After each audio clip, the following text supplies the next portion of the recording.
time to play Dash's Secret Treasure game at pbskids.org. I can't wait to play. Take it away, Dash. Hi there, Dash here. It's rhyme time. To reveal my secret treasure, find the pictures that match like these canes. All the words will rhyme with cane. Ready? What is this? Train. And this? A chain. Do we have a match? No. Train. Train. Do we have a match? Yes. Rain.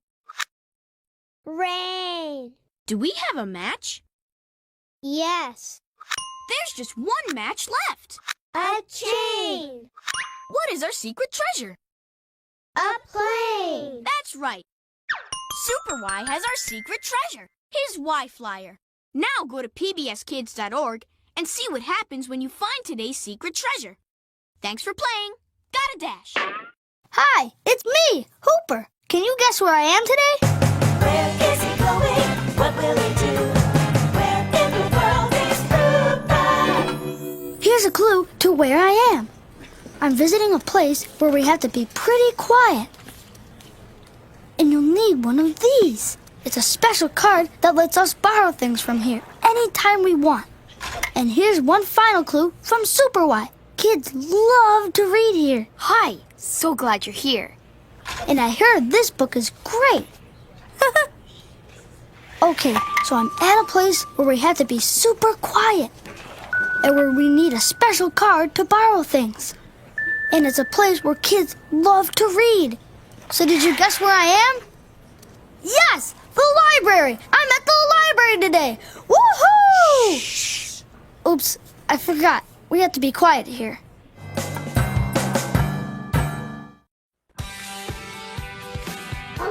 What's the matter? We just can't get enough of Martha Speaks. I understand. Once it's translated, it seems so obvious. Martha Speaks, weekdays on PBS Kids, or watch anytime you want at pbskids.org. Smart. This animal is big. It's an elephant. Athletic. I got it! Yay! I can do it! Adventurous. I'm going on the subway. Let's go! On PBS Kids, Caillou and his friends make new discoveries every day. A dragonfly. Wow! And you can come along. Yay! Don't miss Caillou, right here on PBS Kids. That was fun! Maya, Miguel, Maya, Miguel, Maya, Miguel, Maya, Miguel, Maya, Maya, Maya, Miguel. Watch Maya and Miguel every day on PBS Kids Go. Yeah.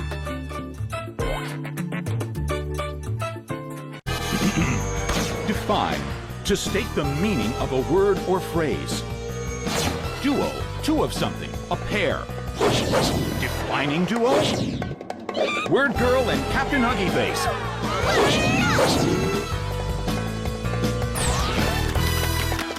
See them in action on PBS Kids Go. Word up!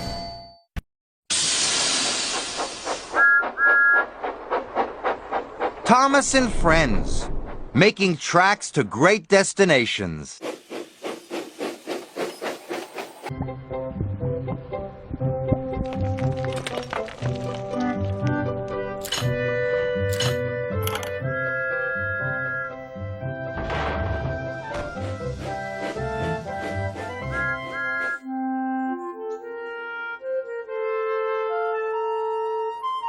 Dear Christopher, here is your friend Thomas the Tank Engine. He wanted to come out of his station yard and see the world. These stories tell you how he did it. I hope you will like them because you helped me to make them. Your loving Daddy.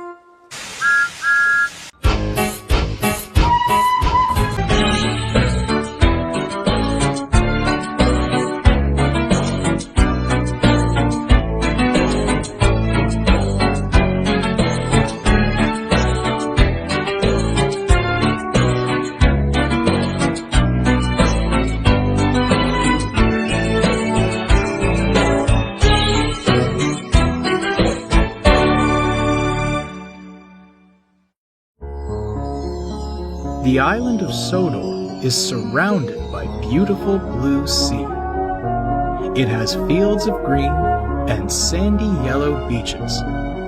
There are rivers, streams, and lots of trees where the birds sing.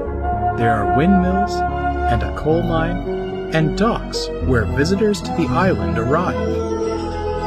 The island also has lots and lots of railway lines.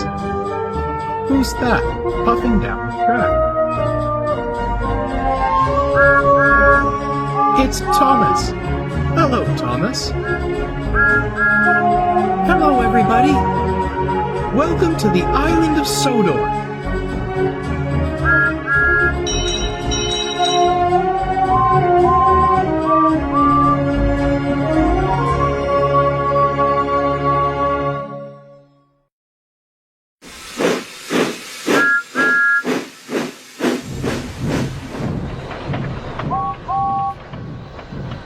One day, Gordon was resting in a siding.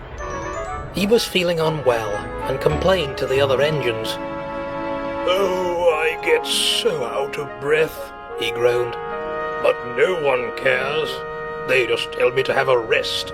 It's disgraceful." "You should ask the Fat Controller to give you tanks and a bunker," teased Thomas. "That'll make you feel better.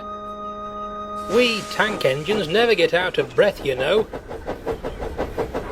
It was lucky for Thomas that Gordon really didn't have the energy to reply.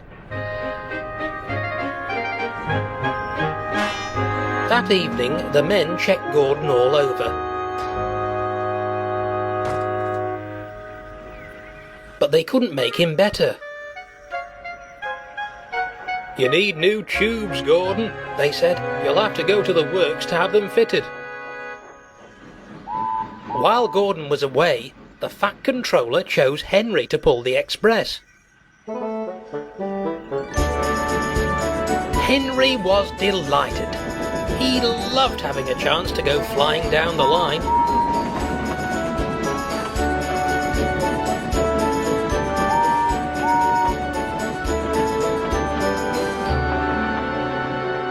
However, his high spirits dissipated, as the day before Gordon was due back, he became ill too. The men tried to get him ready, but it was no good. The Fat Controller was not happy. "There's nothing we can do, sir," said the inspector. "The only spare engine we have is Thomas, but he can't pull the train alone." The Fat Controller pondered. Could you manage if Jock helped?" he asked. The inspector shook his head. "The two of them with Percy might be able to manage, but it'll be hard work."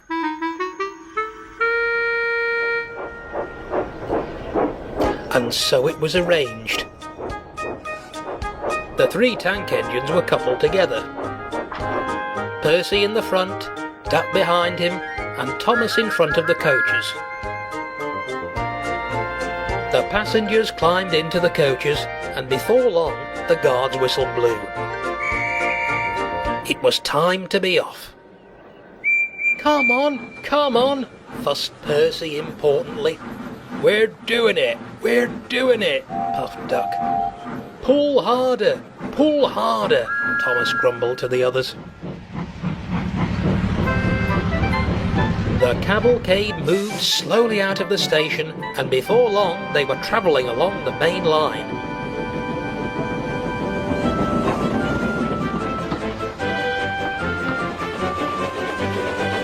The engines couldn't move as fast as Gordon or Henry, but the passengers didn't mind. They knew that Thomas, Duck and Percy were doing their best. Now, expresses are not like branch line trains. They don't stop at every station along the line. This meant that the three tank engines never got a chance to stop and catch their breath. Soon, the engines began to feel tired, but there, just ahead of them, stood Gordon's Hill.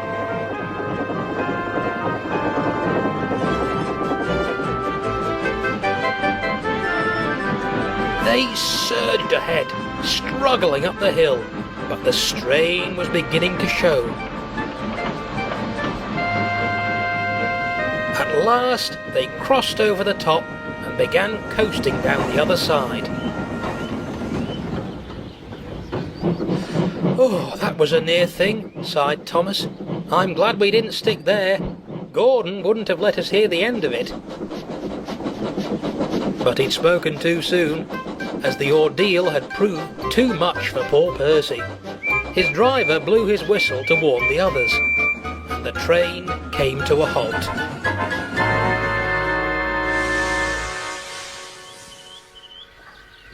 "We can't take you off here, Percy," said his driver. "Do your best to keep your brakes off. It's not much further to the workstation." This made the journey much harder for the other two engines, but they struggled on.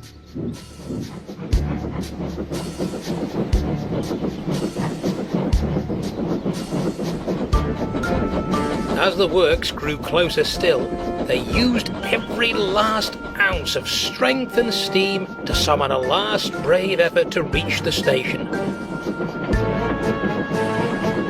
Nearly there, panted Duck. "We can make it, we can make it," wheezed Thomas. Poor Percy had no steam left to say anything. At last, the workstation pulled into view. They were on the final approach when Duck found that he simply could go no further. Thomas couldn't pull the heavy coaches and push Duck and Percy all on his own, so the cavalcade came to a stop, with the workstation right in front of them. There, watching nearby, was Gordon, staring in disbelief at what he'd just seen.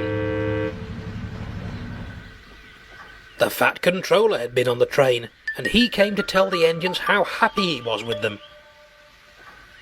"You all did very well to get this far," he said, "and I'm very proud of you. You shall have a long rest, and when you come back to the yards, I shall have the men give you new coats of paint." Duck, Percy and Thomas were uncoupled from the train and moved off to a siding, while a diesel was called in to take the express.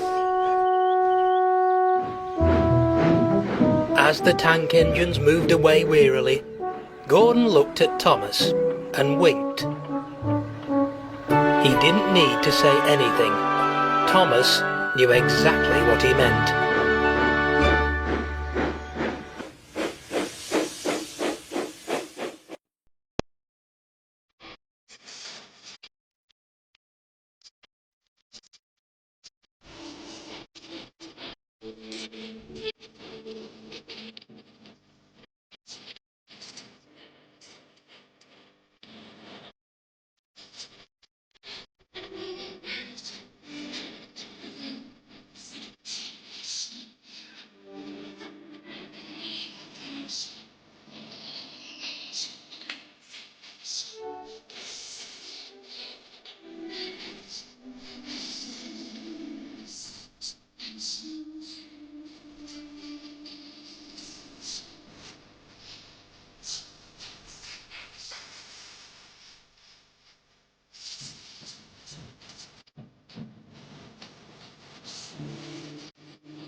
The island of Sodor is a wonderful place. There are lots and lots of engines. Who's that puffing along the track? It's Gordon. Gordon is a great grand engine. He is blue with red stripes and has the number 4 painted on his tender. Gordon is one of the strongest engines on Sir Topham Hatt's railway. His special job is pulling the express. Strongest and best, cleanest and fastest and pulls the express. Gordon wants all the other engines to hear. But one day, Gordon heard something that he hoped none of the other engines could hear. His engine was squeaking. Gordon didn't feel like the most important engine on Sodor anymore. Diesel teased him at the docks. He said Gordon would be sent to the scrapyard. Gordon believed him. Gordon had a special. He had to take children to the docks to catch their boat. Gordon found out that the slower he went, the less he squeaked. So Gordon went slower and slower. Sir Topham Hatt was on board. He wanted to know why the fastest engine on the railway was going so slowly. This made Gordon very unhappy. So Gordon decided it didn't matter if he was going to be scrapped. He would make his last journey the fastest he had ever puffed. Gordon's pistons pumped and his boiler bubbled. He squeaked, rattled, and rolled into the docks. But Gordon didn't mind. The children were on time for their boat. And Sir Topham Hatt didn't scrap Gordon. He sent them to the repair yard. Gordon was very happy. Gordon knew he was an important engine, and Gordon likes to feel important. One day, Sir Topham Hatt told Gordon that if he pulled the express across the island and back again, on time, he would set a new record. Gordon was excited. Gordon saw how sick Henry was. Gordon didn't feel important anymore. And he didn't feel happy. He felt bad. Gordon will be there to help. That's why it feels good to be Gordon.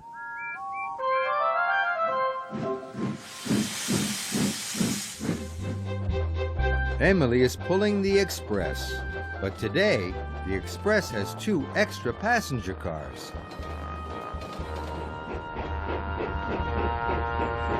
Emily finds it hard to puff up Gordon's hill. Emily is stuck.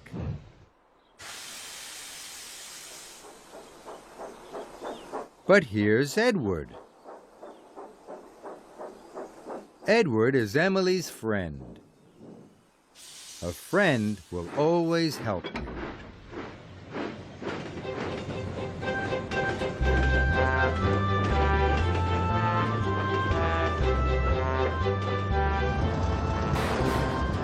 Mavis is shunting freight cars at the quarry. Freight cars can be troublesome. Shunting all these cars will take Mavis a long time. But here's Bill and Ben. Bill and Ben are Mavis's friends. A friend will always help you.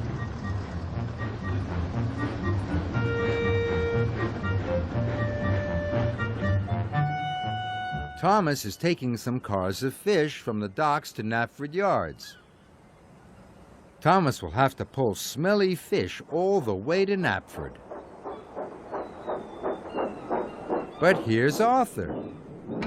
Arthur is Thomas's friend. A friend will always help you. Edward helped Emily. Bill and Ben help Mavis. And Arthur helped Thomas. It's good to have friends.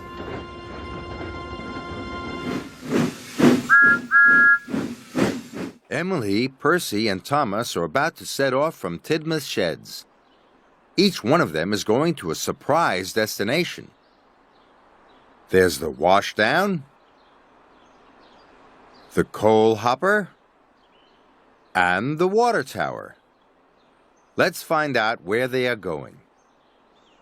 Percy leaves first. He steams along his track, rounds lots of corners. It's very twisty. Where do you think it's going to take him? It looks like Percy is going to the water tower. Surprise! Well done, Percy. Who's next? Emily. Where will Emily be going? Emily twists in and out, around and about. Can you see where she's going yet? It looks like the coal hopper. Surprise!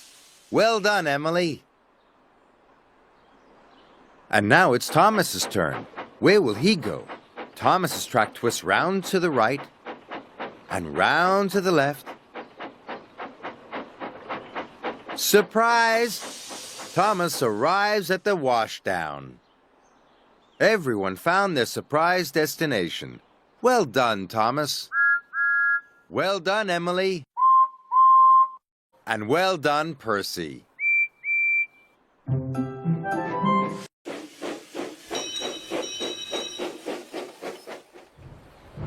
Emily's favorite place on the whole of Sodor is Bluffs Cove. Hello, Emily.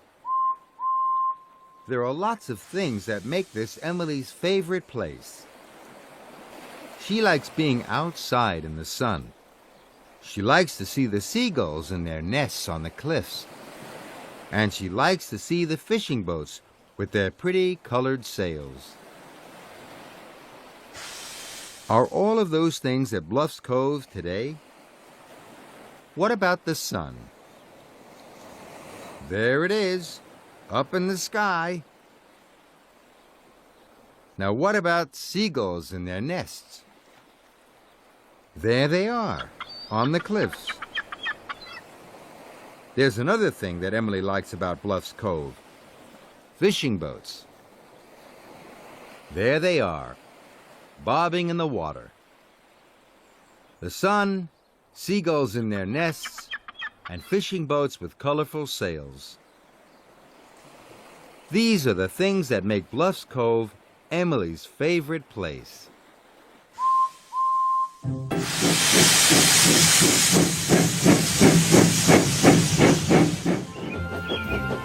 Coaches and Quarrels. Everyone on the island of Sodor knows that wherever Thomas goes, Annie and Clarabelle go too.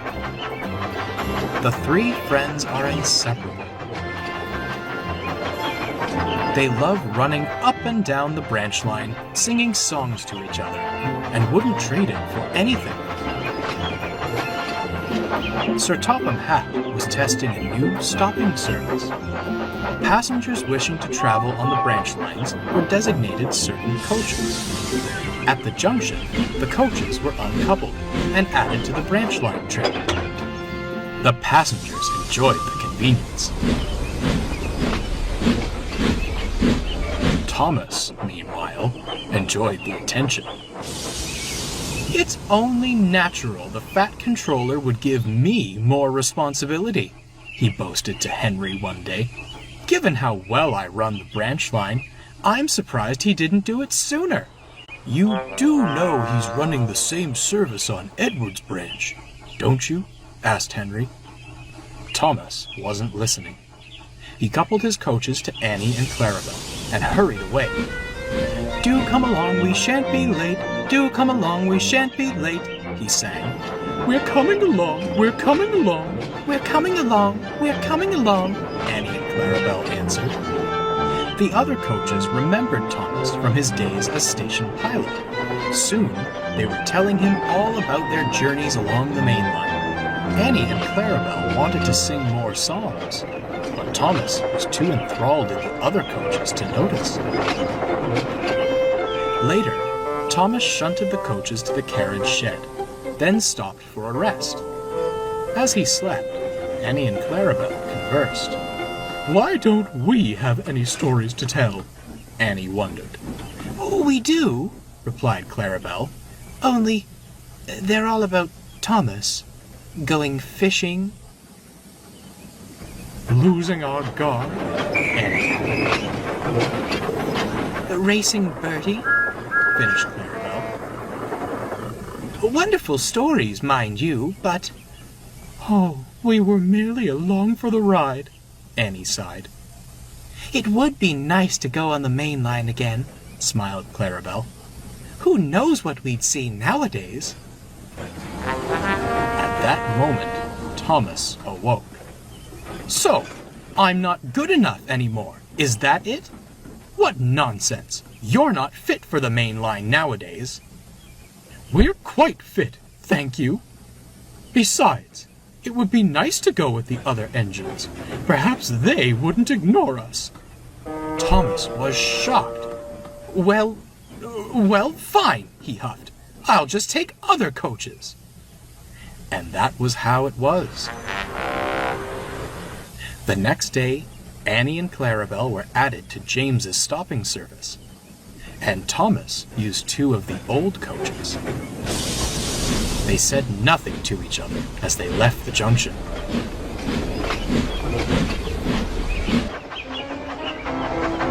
At first, things went well. Thomas felt pleased. "Do come along, we shan't be late. Do come along, we shan't..." "We won't be late," grumbled the first coach, "if you focus on the line and stop that wretched singing." The second coach muttered in agreement. Thomas was speechless. As they approached Terrence's field, Thomas whistled gaily to the tractor. Not long after, Bertie rolled past, and Thomas whistled again. "For goodness sake," retorted the second coach, "how many whistle boards are there on this branch line?" "I was only saying hello," Thomas cried. "No time for those sorts of pleasantries on the main line. Not when there's a timetable to keep to." Thomas's heart sank. This wasn't what he'd expected at all. He was miserable for the rest of the day. He didn't want to admit it, but he missed Annie and Clarabelle dreadfully. At the end of the day, Thomas was at the junction with his last train. He was feeling quite down when Henry fussed in. "Well, Thomas," he fumed, "you wanted more responsibility? Be a responsible engine then, and take these coaches back." Thomas looked up. At the rear of Henry's train were Annie and Clarabelle. "Silly things haven't stopped singing all day. Do come along or you'll be late. I've been on time all day, thank you." Thomas couldn't help but laugh. At once, he coupled the old coaches to Henry's train and took Annie and Clarabelle away. Henry huffed off indignantly.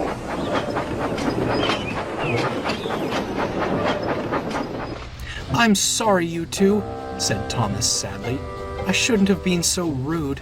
My day has been..." "Dreadful," interrupted Annie sadly. "Ours too."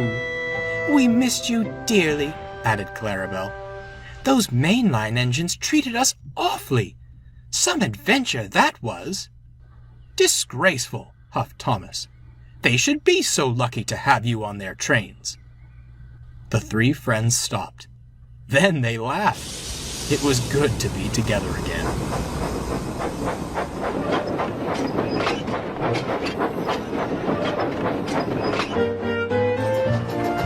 Thomas still takes other coaches along his branch line, but Annie and Clarabelle stick close behind him. They still bicker, as good friends do from time to time. From that day on, however, there was no talk of leaving for the main line. Annie and Clarabelle concluded that the only story they wanted to tell was that of their peaceful little ranch life.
PBS Kids.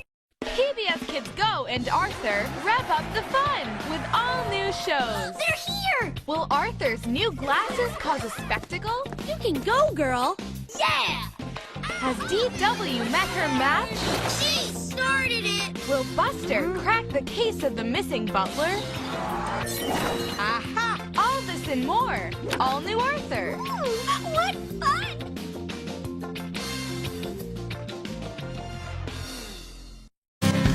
Next stop, all aboard! Pteranodon Station. Dinosaur train! Dinosaur train. We're here! The Dinosaur Train is next on PBS Kids.